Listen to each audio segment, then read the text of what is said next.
Should an engine underbody shield be metal or plastic? And where exactly do these shields go? Today, let's walk through the full installation process. First, the left rear axle shield goes in. Lock in the 2 upper clips. Then repeat the same step on the right side.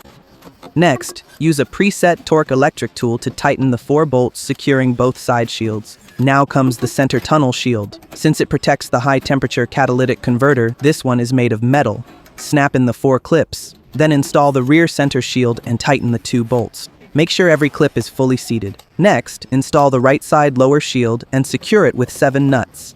These shields stop flying rocks from damaging the electrocoating on the metal panels, because once that coating chips, rust can start forming.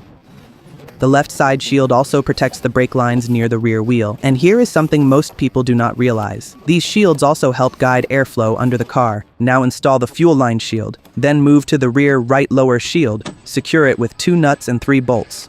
The nuts connect to the body, while the bolts attach to the rear bumper. Next, slide the engine underbody shield into the front lower bumper shield and tighten the 3 screws.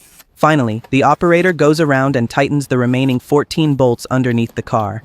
So in today's fuel efficiency-focused world, metal or plastic, this car already gives you the answer. And keep in mind, some cars do not even come with an underbody shield. For everyday passenger cars, this setup is more than enough. But if you are going off-road, that is a whole different story.